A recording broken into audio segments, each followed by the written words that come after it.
Imagine knowing exactly what your students are learning and exactly which steps you need to take next.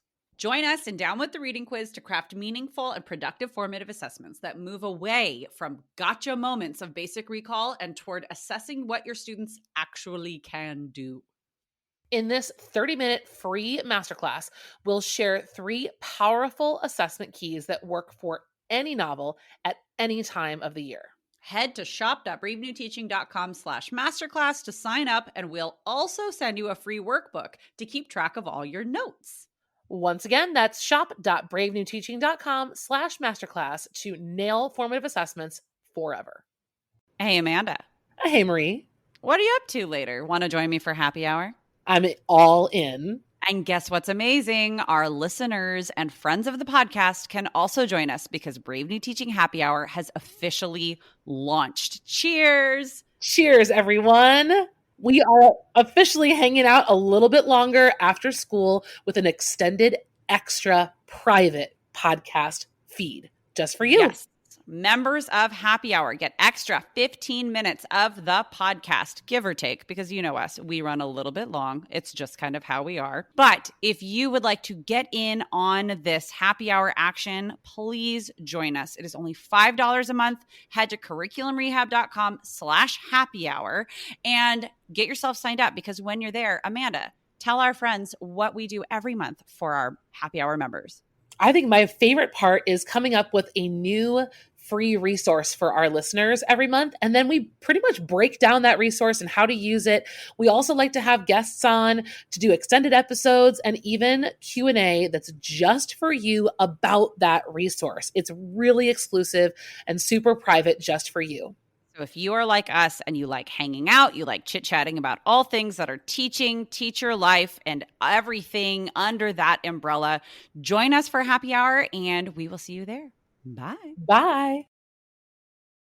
Well, hello and welcome back to Brave New Teaching. We have another interview for you guys today. And this one for our English colleagues out there is going to be real juicy. Okay. You've heard Amanda and I talk about rhetorical analysis quite a bit. If you go back to, I can't remember the number, but Amanda will put it in the show notes. Our episode about teaching like early American literature. Is that what we called it? Something like that. Something about that. Yes. American Voices, America's Story. America's Story. Oh gosh. We talk a lot about RA, because that is what we both teach as junior level teachers. We do a lot of rhetorical analysis. Amanda is phenomenal at teaching rhetorical analysis. She taught me how to do rhetorical analysis to students this year. And so her interview today, in fact, you know what? I'm just going to let her introduce it.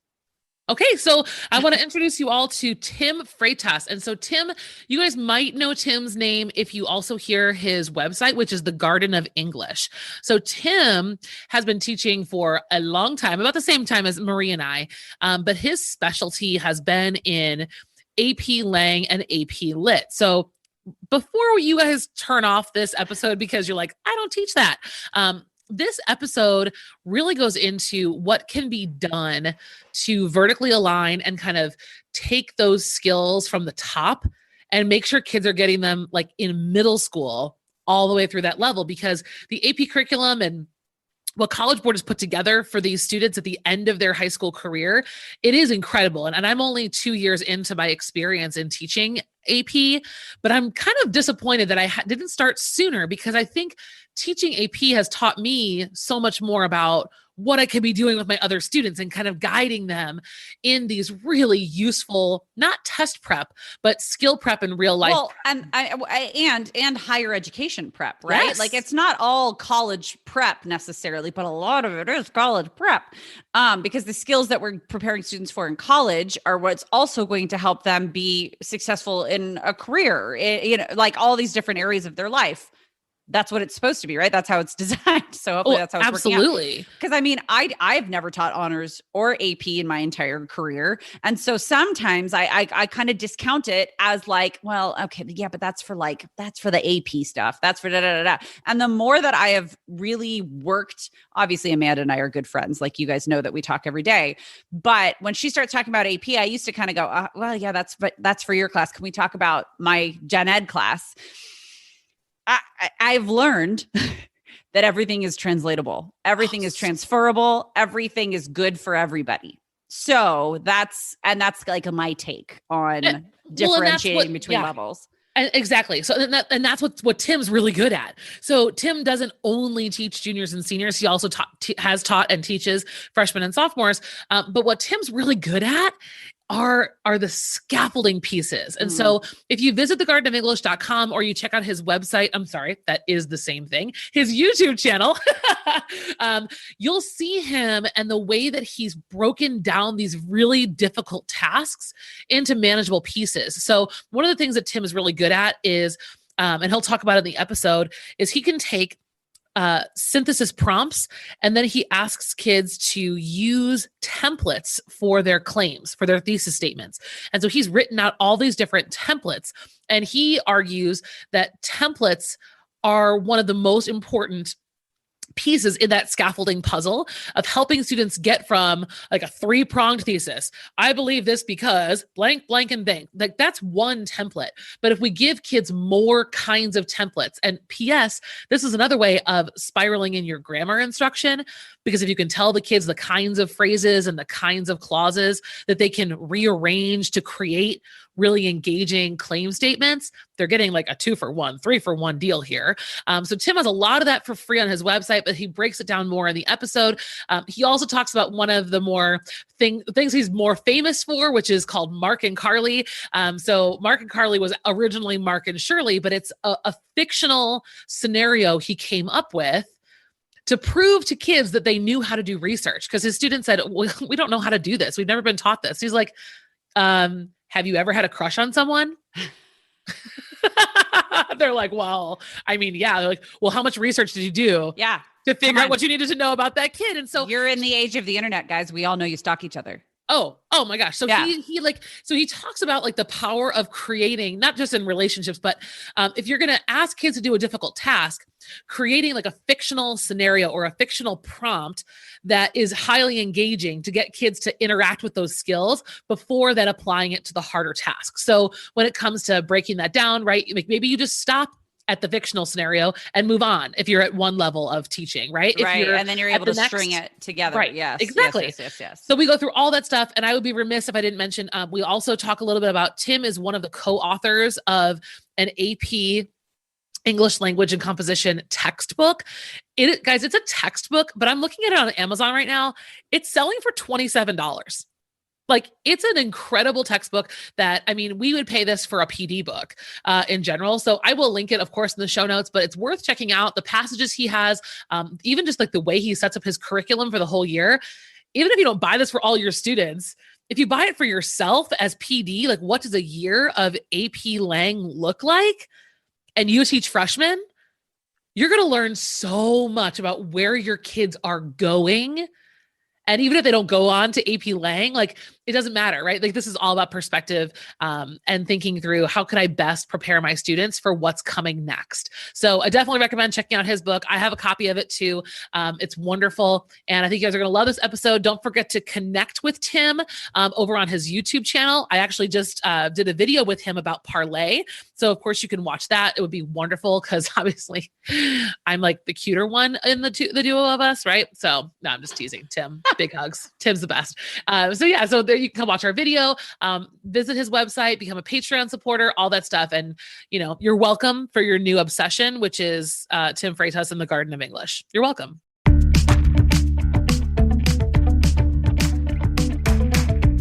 You're listening to Brave New Teaching, a podcast for educators challenging the status quo. I'm Amanda, and I'm a high school English teacher in Illinois. And I'm Marie, and I'm also a high school English teacher in Southern California. We're so glad you're here. Enjoy the show.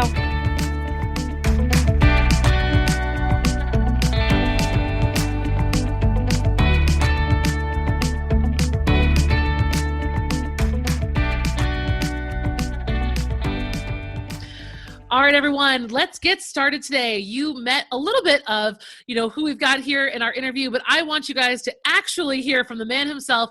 Tim, would you introduce yourself to our listeners? Yeah, first, I really want to express my gratitude for being on the podcast here with you and reaching out to that. But yeah, my name is Tim Freitas, and I am an AP English Language and AP English Literature teacher at Whitensville Christian School in Massachusetts. I also teach theology as well. And when I used to work at the public schools, I taught the entire gamut of student, whether it be remedial freshman 9 English all the way through AP Lit seniors. And that's I spent about 10 years doing that. Or 10 years there. And then I think probably about 7 or 8 of those 10 years, I was teaching all different variants of kids, 9th, 10th, 11th, and 12th grade, and then at all different levels. I run a website called thegardenofenglish.com. We also have a YouTube channel called The Garden of English and whatnot. And I'm also a co-author on the AMSCO / Perfection English Language and Composition book, and that's in the Advanced Placement edition for that. Which actually follows the 9 units that the College Board released in 2019, 2020 to a T. So we actually built the book around those units, and I had some awesome co-authors there, with the senior author being Brandon Abden, the former head of English for the College Board, and Lauren Peterson as well, who's a good friend of ours, who's just one of the most magnificently awesome people I've ever met in my life. But yeah, that's me in a nutshell. Oh yeah, and in the middle of doing like all the teaching and stuff, I'm also a dad of 5. Luckily, I've got a super supportive wife that helps us with all this too. Yeah. So as you can tell, Tim's really got nothing going on. He's just kind of right. He's just like the rest of us, just kind of floating around doing nothing. That's it. Well, I think about the idea that teachers just have the summers off, and I'm like, I've got those summers off for sure. I don't remember my last summer off.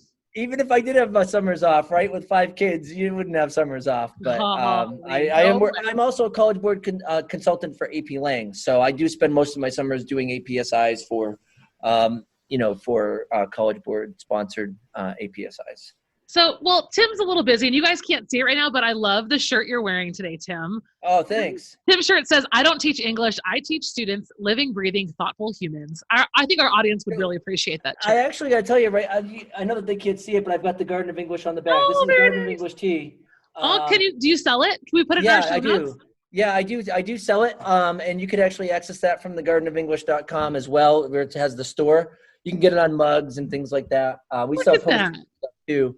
But I got to tell you, right, the reason why I made this shirt is because a couple months ago, my wife was reading my bio and on my YouTube channel, and she was like, "That first line, Tim, there's something there that I don't think I've heard before."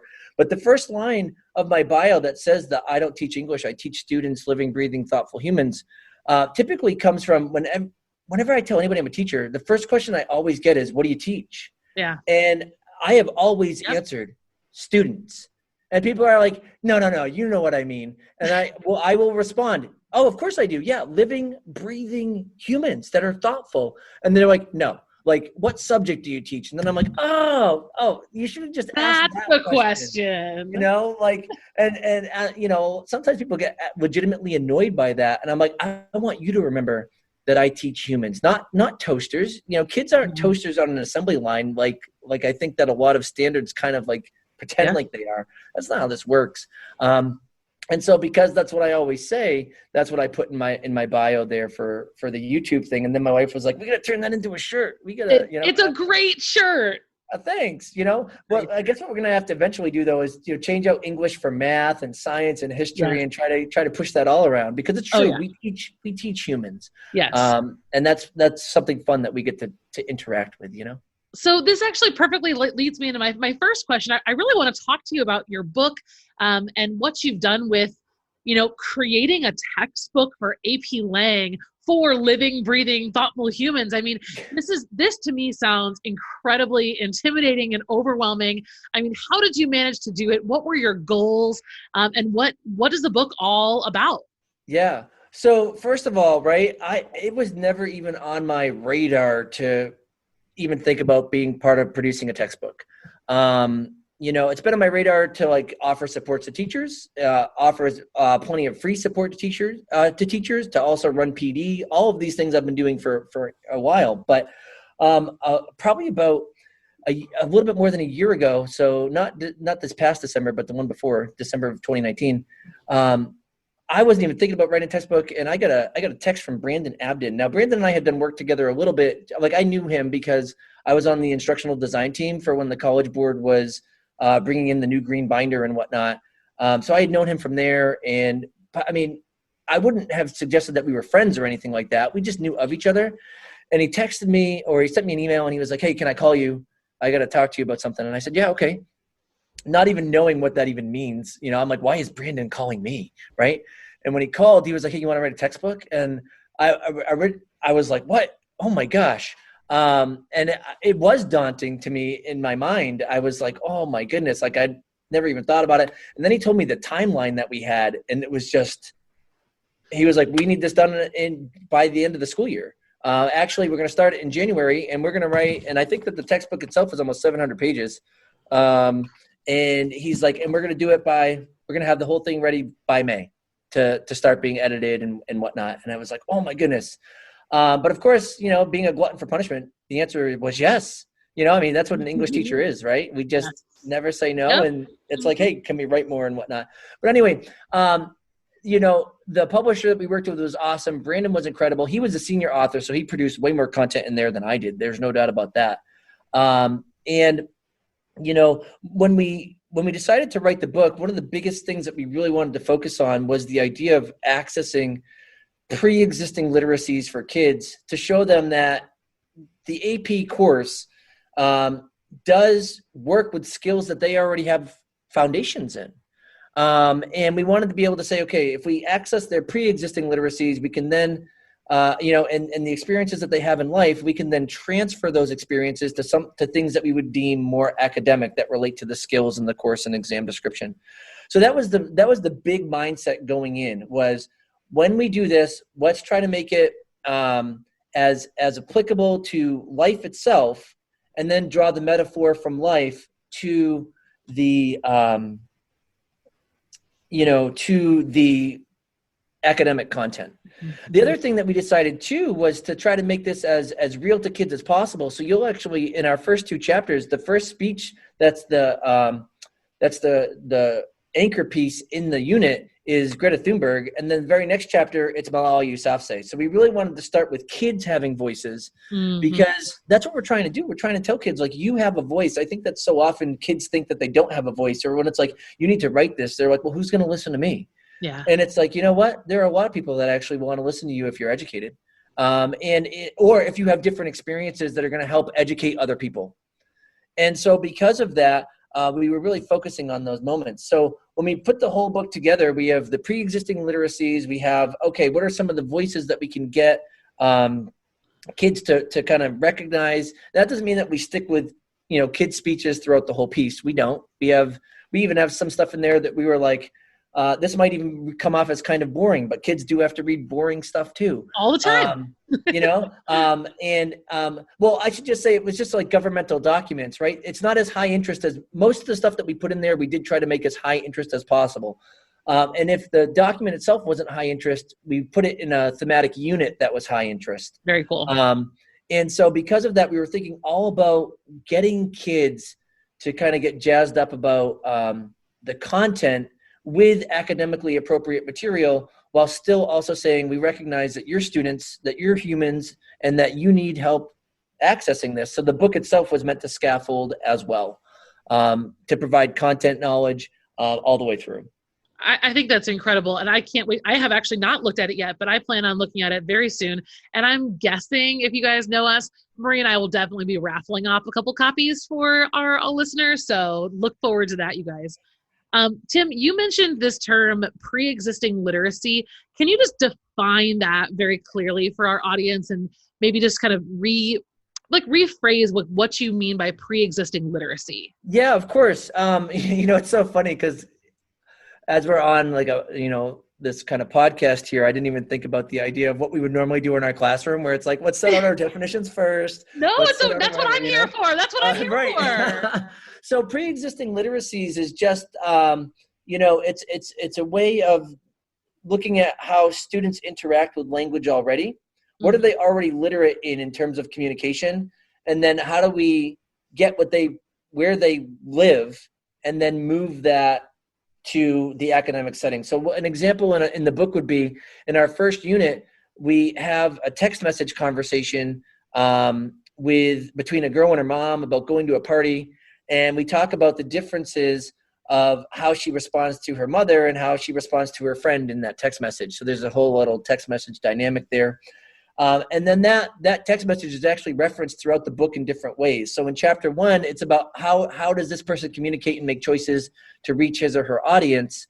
In chapter 2, it's let's look at this again and let's talk about the choices that are actually made and then how does that relate to the audience's values. Yes. So, one of them is identifying audience and what the audience values. And the next chapter is, all right, let's identify the choices that now meet those values. So things kind of build and scaffold.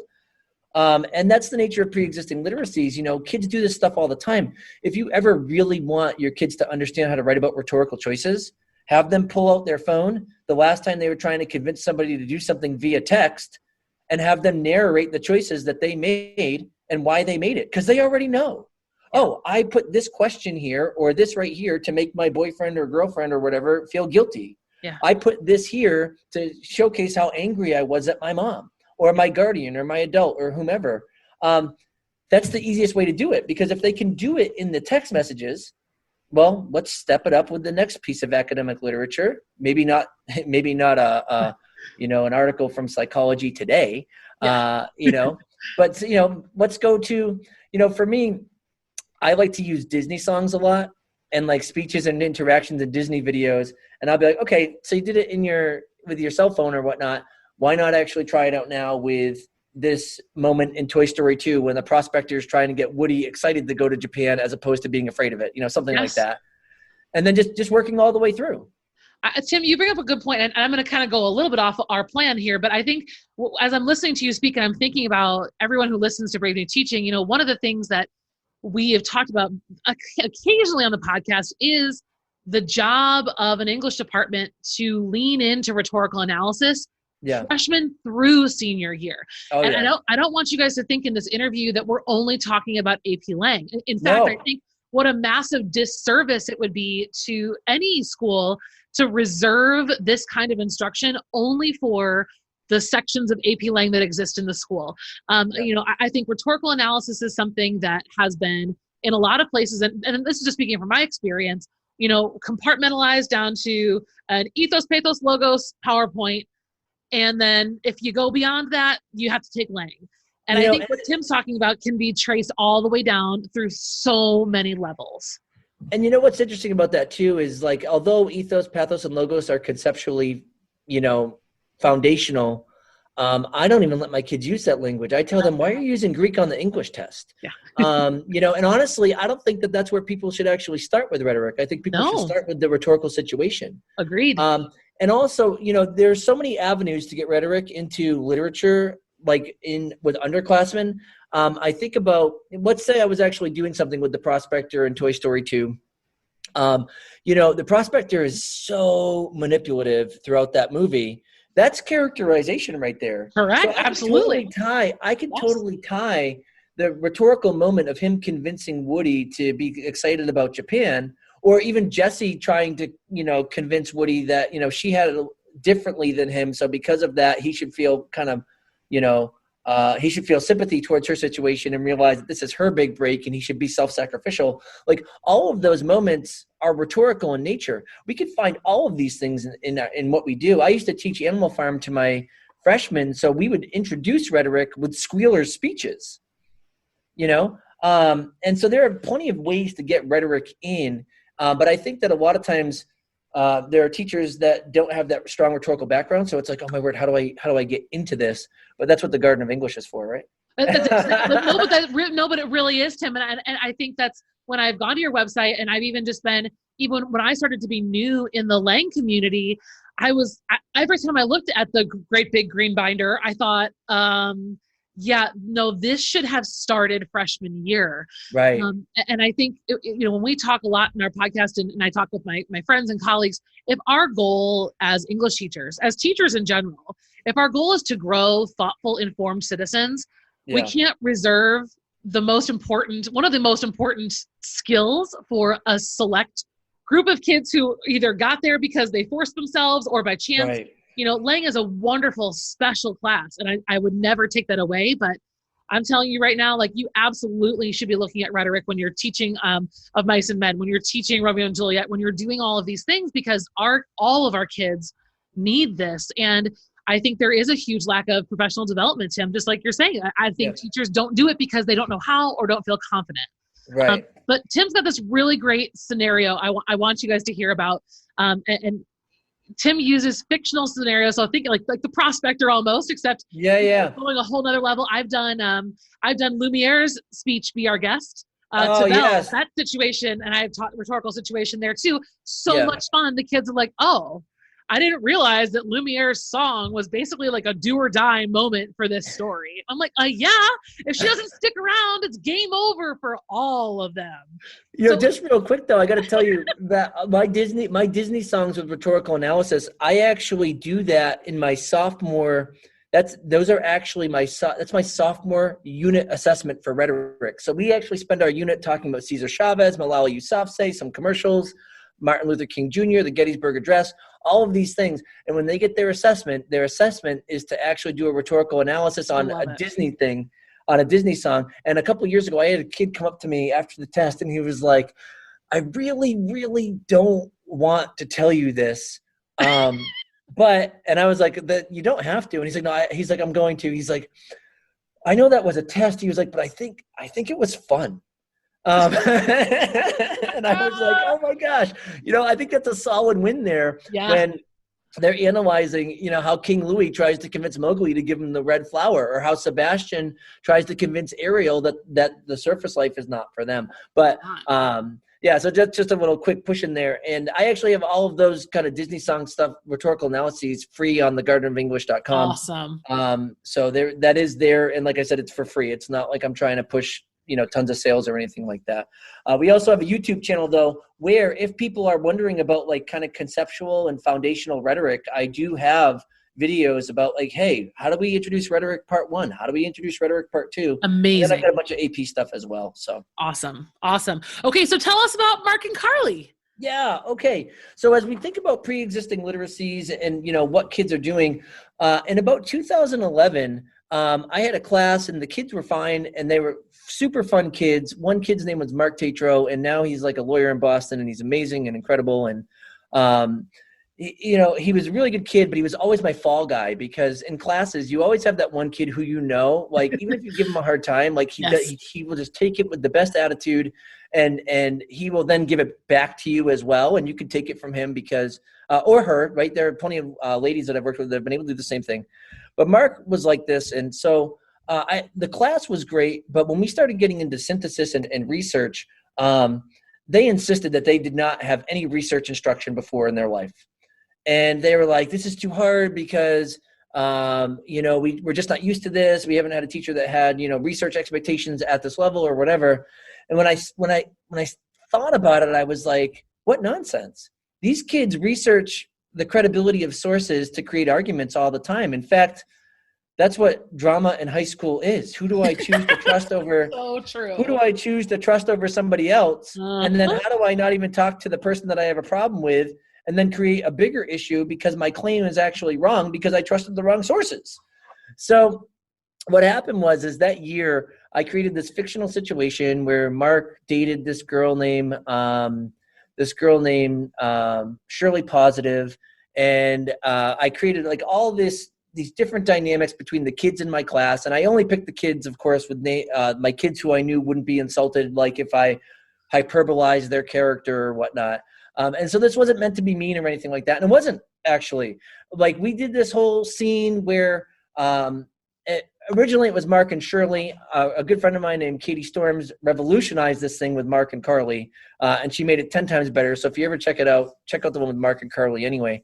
But what ended up happening was we had to give Mark dating advice. Like, how should he go forward? The prompt was, how should Mark and Carly go forward from here? Or, well, in my case, it was Shirley, but how should they go forward from here?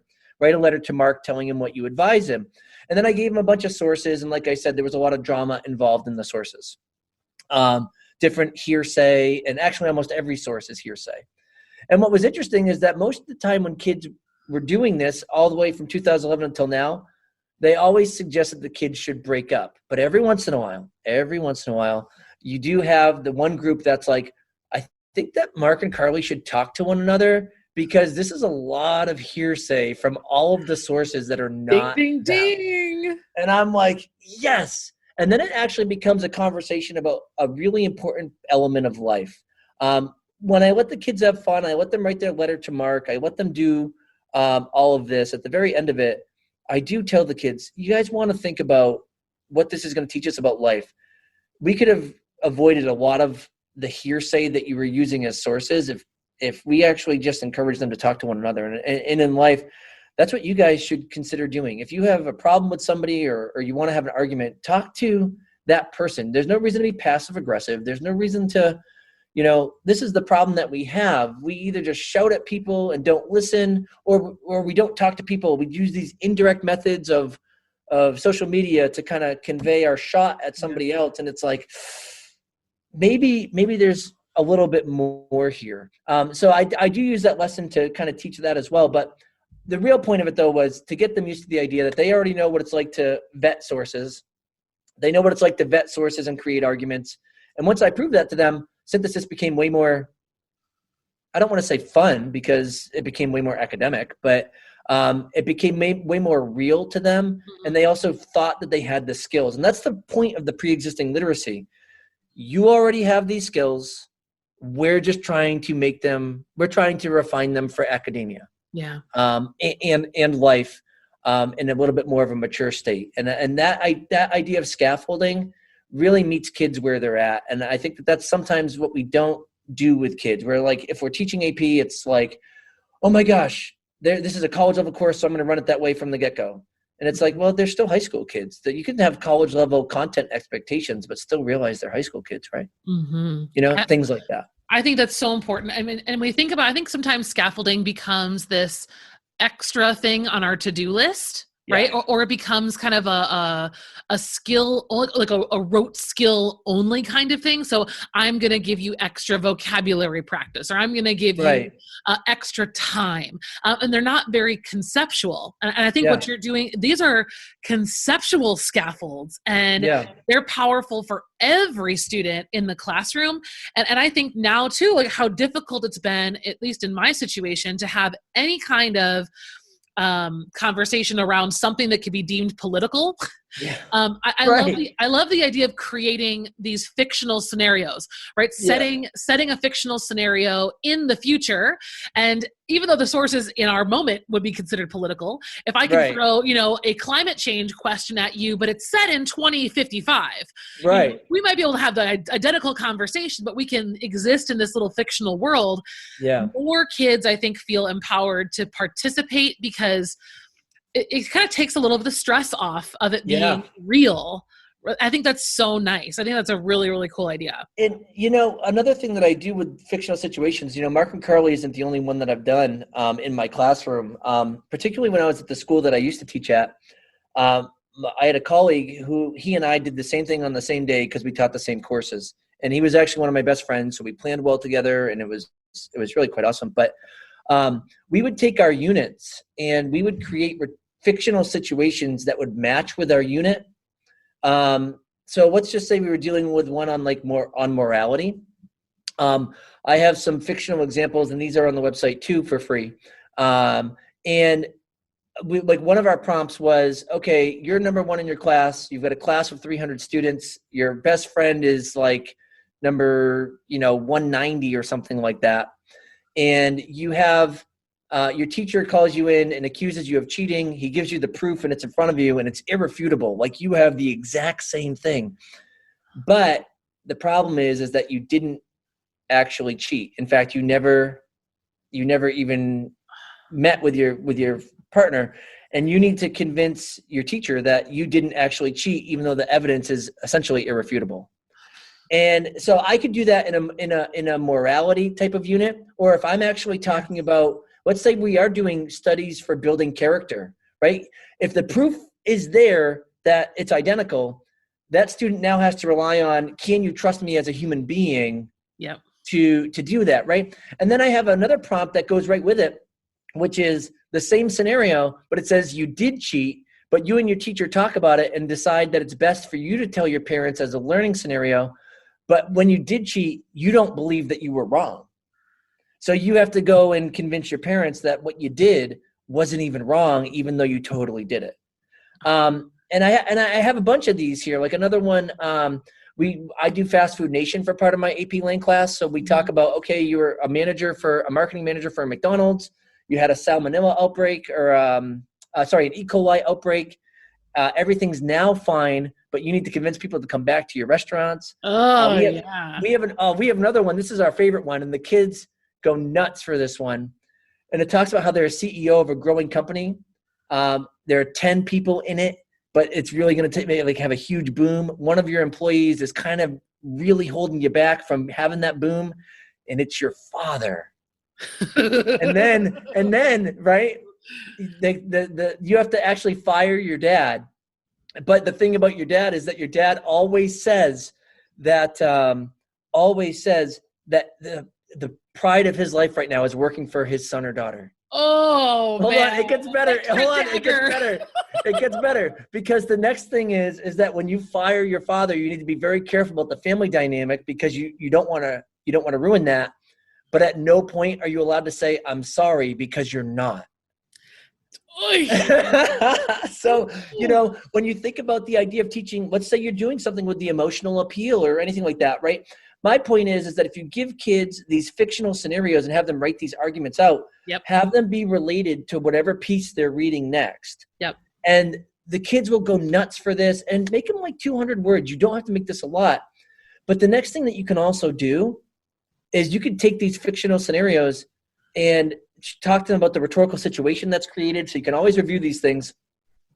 And then you can actually tell the kids, can we make this argument academic? Yeah. How can I make this art academic? And then when you read the next piece that you want to read with them or watch the next, TED Talk you want to watch with them, ask the kids to explain the relationship between what you did with the fiction that you created for them. I love that. And the content. And now the kids are really seeing how you have planned to get the skills to them. So kids aren't just saying, oh, so my teacher's having me write these easy stories. My teacher's having me just watch a TED Talk.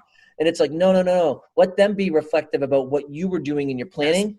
And that right there, think about that. They're recognizing the scaffolding that you've put in.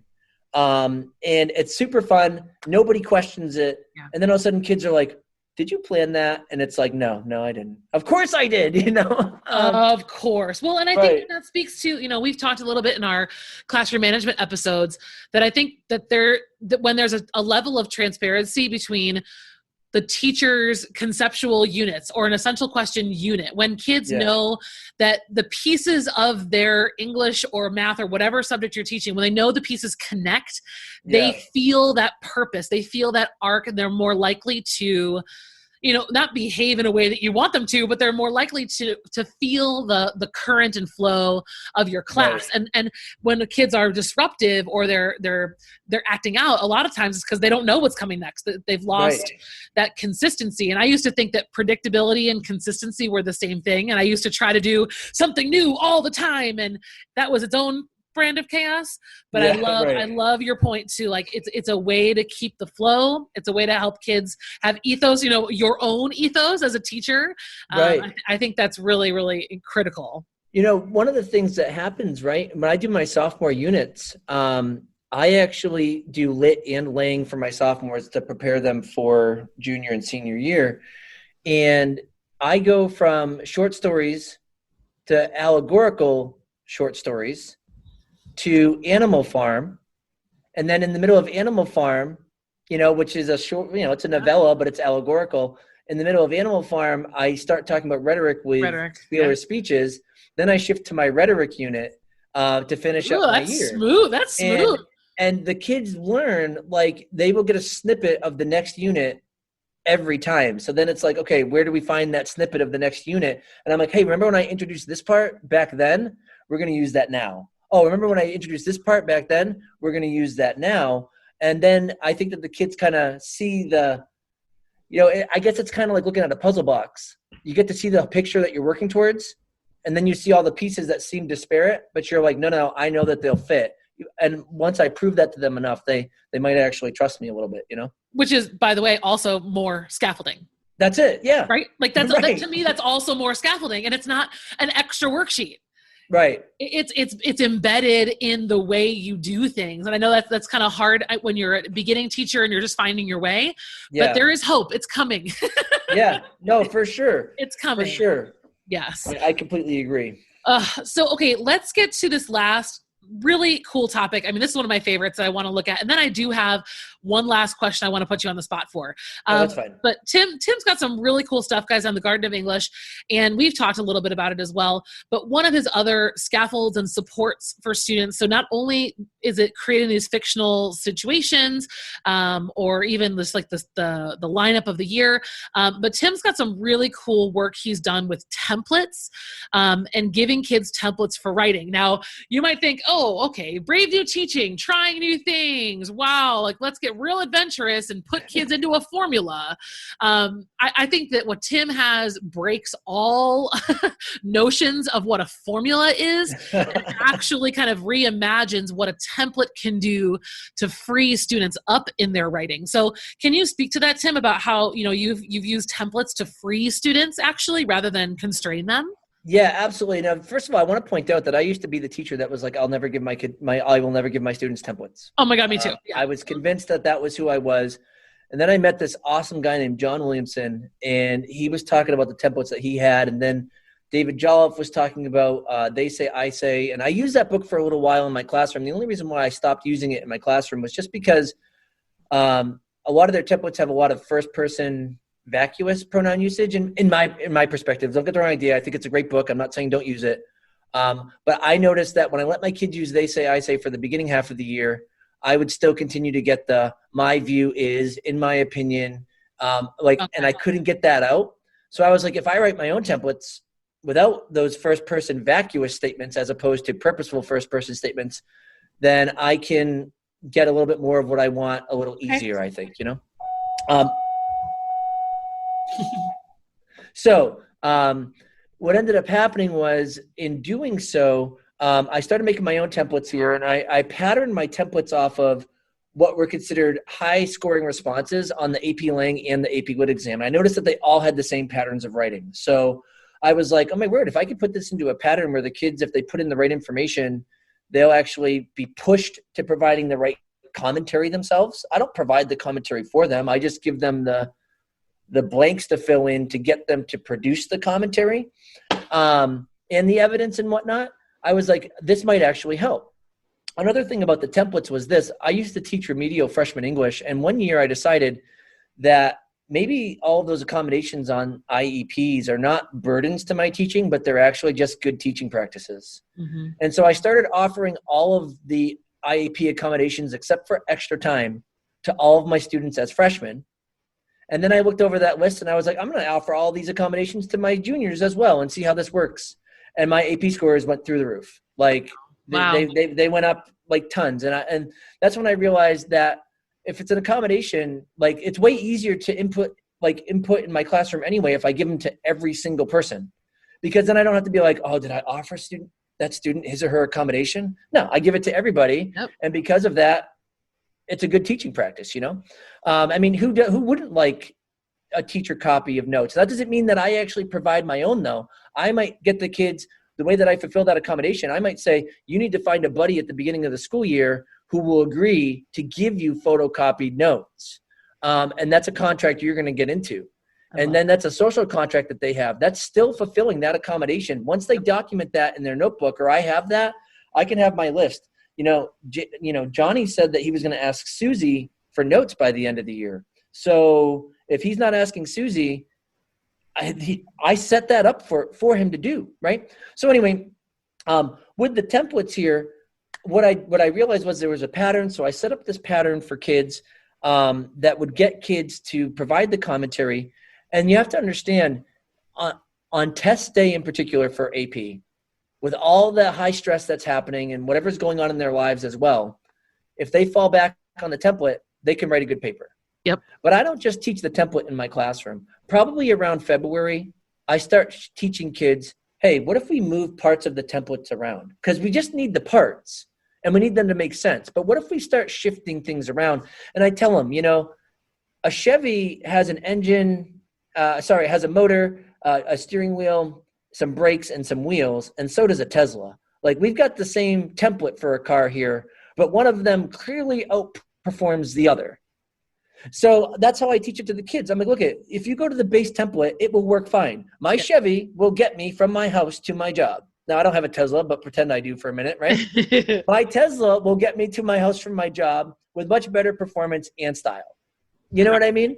And so I will teach the kids, how do we actually use one of my adverbial clauses in my template and put that first instead of second? How do I change up the transitions that I use here in order to make this work? How do I use synonyms now so I don't sound overly repetitive? And that has been a real game changer. And if kids fall back to the template, okay, so their piece is minorly mechanical, but their writing is good. Yeah. And then if they learn how to break free from it but keep the parts, they really start to develop their own voice. So because of that, kids can learn at their own pace. They all have the scaffold of the sentence frame. And then they just push forward. And then it's like, okay, you know what? You could still totally score an A- with a templated response because it's darn good. Is it going to get an A+? Probably not. But an A- ain't bad. And then the kids that can really break free from that, which I will show them how to do, off they go, and they can do it too. So we're not trying to teach to the lowest common denominator to keep other kids down. We're trying to kind of get to that base point to help the kids that want to or that can raise, and the kids that might struggle to be able to actually have a bit of scaffolding and staging to help get them to that level as well. I think that's incredible. And I think especially when you're looking at it as micro as a sentence frame, that's even more liberating. I think when we think about formulas that get kids into trouble, sometimes it's maybe us giving them outlines that are too complicated. But when you look at the sentence level and the thesis level specifically, and then on Tim's website, you'll see there's a huge variety of approaches, like you said, mixing and matching the different pieces. That's awesome. I know a lot of times we give like the 3-prong thesis, and that's the only, if you Google thesis templates on the internet, that's all you're going to see if you're a new teacher. But now that you've learned, you can go to the Garden of English instead and see that there's more to thesis life than the 3-prong thesis. And these are not exclusive to your highest performing writers. No, and you know what else too is that, like, for my AP Lit responses and my AP Lang responses, there is a part that says, hey, put your lit techniques or your rhetorical techniques in here, up to 3 of them. But even then, when I teach it to my kids, I tell them on test day, put your lit techniques in, put your rhetorical techniques in. I'm like, but if we're going to write a process paper, we're not going to put our lit techniques and stuff in there. So I will teach them, you could still use parts of this template to create a thesis for your process paper, where we say the author characterizes this part of the conflict to illustrate such and such. So it's like, just take that part out, and now we've got a much more open thesis for a fuller paper. But on test day, I'm like, guys, look at it. If it's stressful and you forget what you're writing about, I'm pretty sure you want to be able to go back to your thesis and be like, oh, yeah, that's what I wanted, And so I'm like, whenever I do anything with a template, I always show kids what the limitations of the templates are. That's awesome. And then say, and we have to know we have to evaluate what scenario is the best to apply them in. But, since I've started using them, kids have become much more confident. And, I get kids contacting me a lot, and they're like, my professor says I'm the best writer in the class, or my professor says I'm a really strong writer. Although I have to admit, just quickly, the best story that I ever got once was a student was like, I'm writing to say thank you because clearly I'm a good writer. My professor said, you are really an excellent writer, but you're boring. And I was like, yes, that is exactly who I want my student to have. Because now that student really knows how to write well and knows all of those mechanics, she's got a professor now in college that's like, no, I can revolutionize this girl's voice. Yeah. And never in high school did that student think I limited her voice, but she definitely got the skills. And I am okay with sacrificing elements of voice for good writing. knowing that the voice will come later, because the kids, once they know how to write well, will then turn it into their own. And sometimes it does take till college. Okay. Sometimes it doesn't. So I do teach voice, but it's not my primary goal. And that's what the templates kind of come into. Well, and I think developmentally too, a lot of kids haven't really found their voice in their lives necessarily. So I've struggled when I've tried to teach voice, because kids will say things like, well, I don't really know how I feel about X, Y, and Z. So I think in the meantime, it's good to give them that foundation, so that when they get there and when they actually hit that moment where they want their voice to be very clear, it's not, there's nothing else in their way. Nothing else in their way. They're ready to go. Yeah. Right. Right. They don't have to think about 8 million things now. They just have to think of, how do I get my voice into this? Because I know how to write. Absolutely. Exactly. All right, Tim. Well, I think we are just about here at the end, but I have to ask you one question that I guess I did not prepare Tim for this, so give him a break. So there's been a lot of chatter out in teacher social media. And since you're a lit teacher, I kind of want to shift to literature and maybe what you know from what AP Lit has come out to say.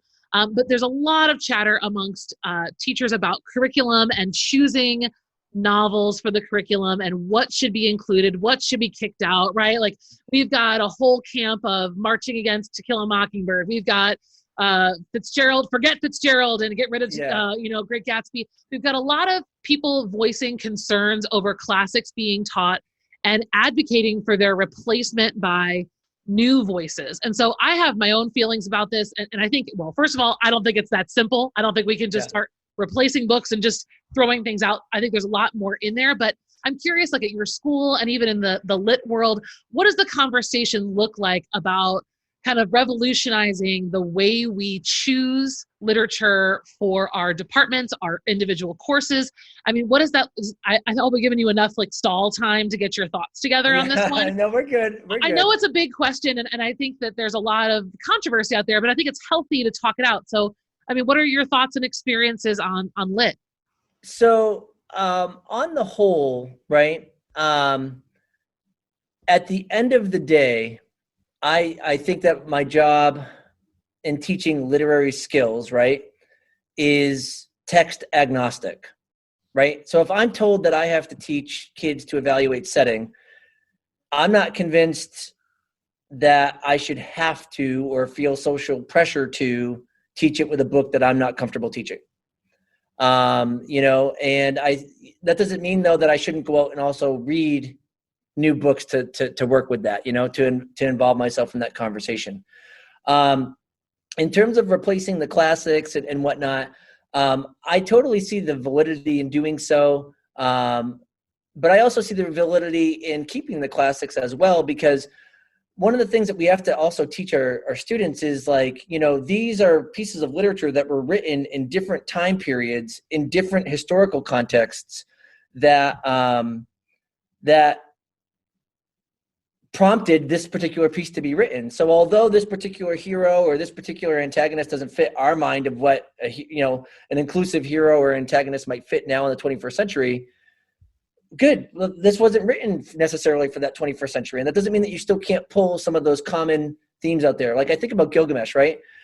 I teach Gilgamesh every year because I talk about how Gilgamesh clearly shows that people have, since the beginning of actually recorded human history, desired eternal life and a savior. Like that's what Gilgamesh is about here, right? Mm-hmm. Wrestling with their mortality.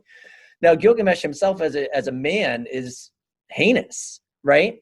And so because of that, am I like, oh my word, am I teaching toxic masculinity to my men if we talk about Gilgamesh as a hero and, things like that? Not really where I'm going with that. I'm looking for the universal side of things, However, I do completely agree with this idea of diversifying voices and getting that in, particularly because, it's nice to be in a time where we can actually appreciate a diversified voice, Yes. I also tell people too a lot though, because this question has come up before. Okay. For me, like, I don't want to diversify the voice just based on, I like to diversify based on idea, not just nationality.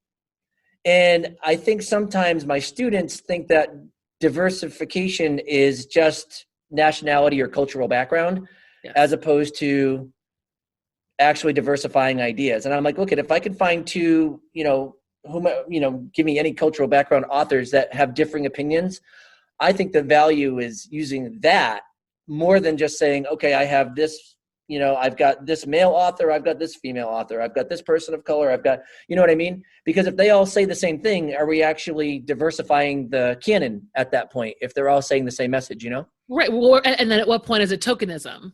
Right. Right. Like that's another fault of that. I think that side too. So I think you're spot on. One of the things that also I really appreciate, though, in the conversation in the literary world, in the world of literature right now, though, is keeping the classics and then pairing them with another work that kind of showcases something a little bit different. I think about Heart of Darkness, and I think Things Fall Apart often comes right alongside of that,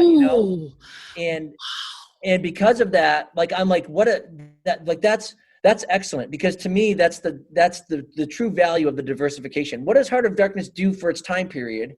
What are the problems with it potentially now in terms of how we look at things in the 21st century in particular, and how they even viewed things back then? And now it's bringing Things Fall Apart and discuss this, colonialism and all of that. I love that idea, and that gives the classics, it's due for what they are.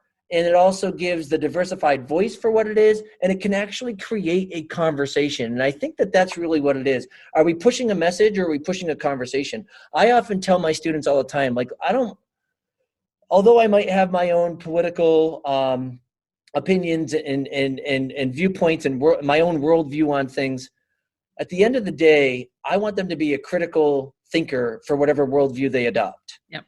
Right? Yep. And I need to teach them that not having conversations is not the way to become the critical thinker for that. Yeah. Putting yourself in the echo chamber is not. And so that's kind of how I approach that kind of element there. I'm so glad you brought up that idea of pairing. Marie and I have talked about that quite a bit. And I think that this conversation, to reduce it to text swapping, it is not doing this conversation justice, because what when you bring up Heart of Darkness and Things Fall Apart, that's a curricular overhaul. And that what that's saying is, what matters to me is how those two texts talk to one another and how we negotiate with the complexities. I mean, I like to look at my school year as a giant synthesis essay. I start the year with a big question about life and present to them a huge variety of voices and challenges to that question throughout the year.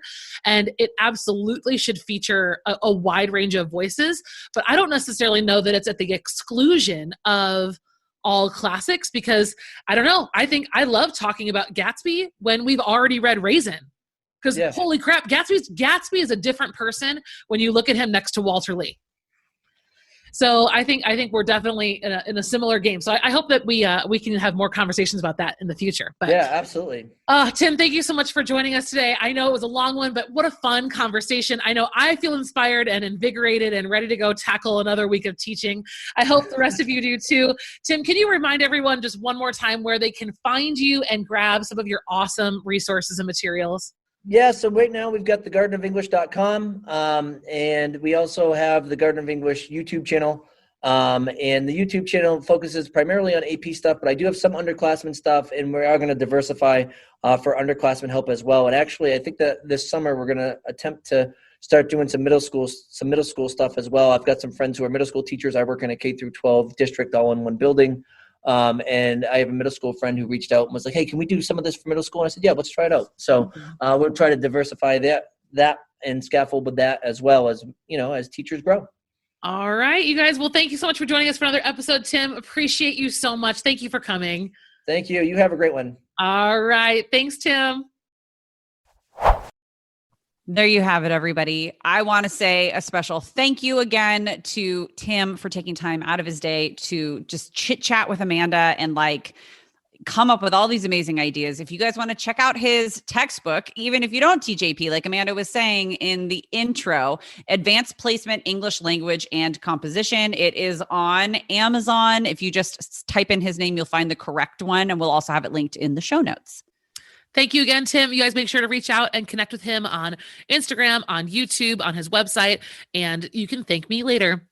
Guys, don't forget to also leave us a review. Hopefully we're bringing you stuff that's still keeping you energized and inspired. And, you're kicking on until the end of the school year and going to get all reset.